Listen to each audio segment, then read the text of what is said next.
to Under the Hood. Today, we're going to be talking about a tool's experience trying to buy a Ford Lightning. And, well, I don't know if the email they sent you was more of a survey. So I'll just pull this up. You can explain your thoughts on this experience because you're actually a consumer. So I thought this was interesting. So pull that up. Yeah, so I've been thinking about what to get here. I'm in Texas, so I definitely want a bigger car. So I've been looking at the Rivian, which would probably get to me in 2023, late 2023. And I also have a reservation with the F-150. So every time I get an email, I'm so excited. In fact, I don't even get emails from the dealership that I was assigned to even hop in and, check out anything else, or maybe inquire about how my waiting is going and if I'm feeling okay, or if they even get that vehicle, if I could check it out.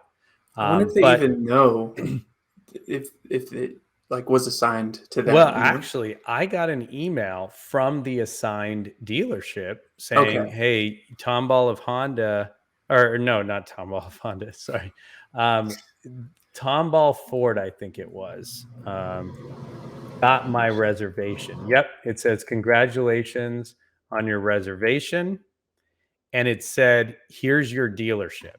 Okay, and so it's incredible that I don't actually know the inner workings, right? We know there's stuff going on with Ford, but basically I should have a relationship with Tomball Ford. They should theoretically know about me. And I imagine I've been reached out to.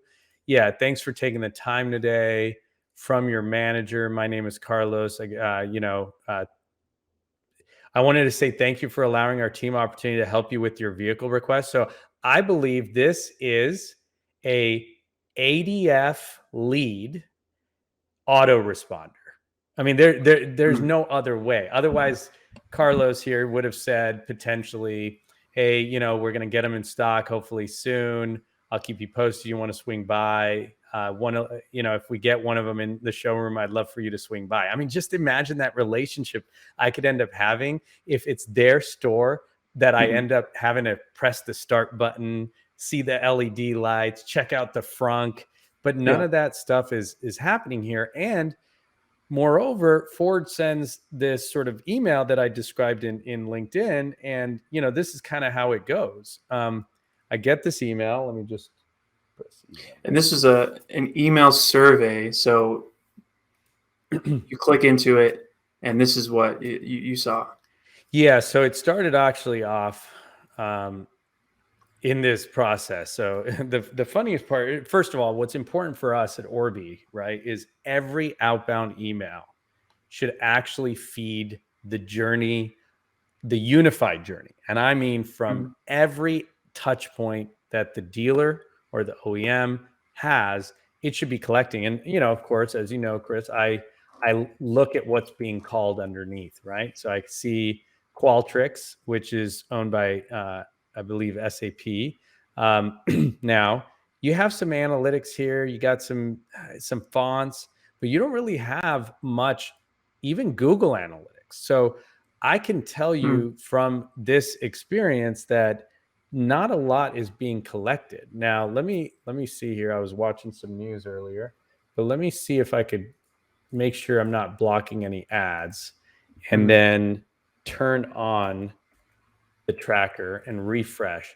Yeah, definitely not getting any collection. So in the minds of our Orbee customers, right, they've become accustomed to know that every link is an opportunity to connect the journey that the consumer is having with them. So I go through this process, right, and they're like, okay, a lot of text, right, and then it's sort of like, yes, I'm still interested. And this is the funniest part. It's like below are 4 different series that you could pick from. Familiarize yourself with these. I'm like, okay. It's So like a SAT question. When I saw this image, I was wondering, are they second guessing what trims they're offering? Like, when you reserved yours, did you actually select a trim and options, or was it just the reservation? It was just the reservation. Okay, And so this yes, makes you're a little right. more sense. Like, Yeah, but as a consumer that really has no idea. I mean, I'm supposed to familiarize myself with this, meaning it's like there's ingest it into my brain and be like, all right, I remember it was the XLT that had the 12-inch landscape, while the Platinum and Lariat had the 15. But let's just go to the next step. yeah. Then it's like, okay, so, and by the way, when I press Control 0, this is the default font. Okay, this is what I was given. Now, again, we're talking about a few things here. One, I wish the dealer already knew this from me. Mhm. Two, I wish there was a better user experience that could make it easier for me to give information, like Yeah. what's important to me, why do I even want this. But let's just say they're not going to try to decipher all of that. So I come in here and I say, okay, built for work, no. More equipped, comfort and tech, yeah, maybe. Oh, actually, further functionality. Okay, I'm going to start using price to assume this is better. And then Mhm. I'm going to go down here and be like, oh, cool, more money, probably better. And then, whoa, further capabilities. And 320, the range isn't really important to me. I mean, I don't have that fear and that anxiety around, running out of electricity. I'm not going to use this for long journeys, probably, but it could. Mhm. But we'll learn along the way. And then this one is unmatched, fully loaded. So I'm like, all right, built for work, more equipped, further equipped, enhanced even further, and full unmatched, fully loaded. So Right. you come in here and you kind of tell them what you're interested in. Then you wonder, like, okay, whoa. So now, depending on what I pick, the Mhm. entire list changes. So, Right. it's just not the right experience to make me feel good. And more importantly, to collect data, right? So, there should be data being collected for the long-term life cycle of my purchase process. Right. So in some ways, this is an OEM site, where traditionally you're building, you're designing. I mean, it's beautiful experiences, right? You change the color, the 3D sort of CAD drawing changes. You could still rotate it. Right. But this was maybe a side quick, hey, send an email out to everybody and just get them to see if they'll fill out the form. Maybe Qualtrics is like, hey, yeah, we got like 80,000 clicks and, this is what they've said. But I wouldn't really assume like consumers. I mean, look, I watch Marquez Brownlee. Like I watch this stuff on YouTube. So I'm looking at the reviews. I could probably get a sense of this, but if anyone put a deposit that isn't an early adopter, that isn't tech savvy, and this is a tough experience to Yeah. have. But look, I think what you were alluding to earlier about sort of EVs, and I'm in the market for one. The broader issue is simply that dealers need to start prepping for better capabilities around their digital marketing, right? Like their Mhm. customer journey platform, CDP, CJP, whatever, right? There's a lot of names for it. I heard CJP today, customer journey Oh, platform. wow. And, they should be starting to feed this data in to there Mhm. because even if it's 6 months from now or 1 year from now, when the landscape changes, not just for Ford, but if you're a dealer group, you can actually use the Ford F-150 to understand this consumer at Right. one of your stores and then use that data to actually say, you know what? Like to be honest, Chris, like uh I did a Escalade video. Actually, I didn't tell you this, but I went to Cadillac.com and I Mhm. actually went through this amazing showroom experience. And I don't think I told you actually about this. So when I was looking at this Escalade, and I was looking at there's actually an electric version, I believe, or it's coming. There was an option to tour the Cadillac live, and I don't think it's available now. But let's see. No one's in the Detroit studio. Yeah, so I actually got a. Oh, whoa! Wow. Someone's actually in there. We should do this tomorrow live. Yeah, we'll go through this tomorrow, but So I did this, and again, same thing, right? Like if you're a dealer group that has a Ford dealership, a Cadillac dealership, couldn't you use data from one and mhm, consumer journey data from one and apply it to others and be able to do group level remarketing so that you can? I mean, what if I just need a car right now? I can't wait for the F-150. Well, that's what we're having a lot of success with is educating and collaborating with groups that see mhm, the opportunity to sell as a group brand rather than as individual brands of vehicles.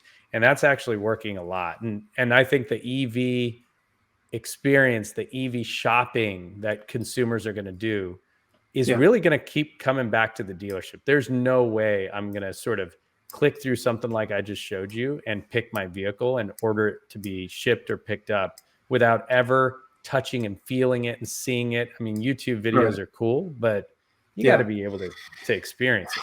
I mean, EV or not, I've been skeptical about that, and I'm young, but I've still never purchased a vehicle solely online, and I've had 7 cars, almost one every other year. So yeah, but being an EV on top of all that, new adopters that are moving to that are going to have more questions. The experience for buying a car online right now, even the OEMs don't quite have it down yet. So how can dealers sort of pick up where they're kind of struggling a little bit? And not to bash anybody, Yeah. but everybody wants to look at Tesla and Rivian and say, they're the standard for online buying.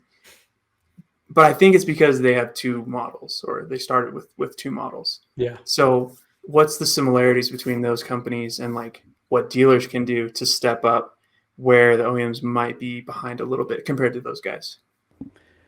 I don't know if there is an easy way, right? Because you're trying to compare the Tesla Rivian OEM sort of position in the Hmm. hierarchy to an individual dealer. Individual dealers, well, actually, you just sort of jog my memory. We've been talking a lot with dealers about, how they shouldn't simply try to be a list of vehicles, right? It's not Hmm. just about get them into a VDP, get them into an SRP.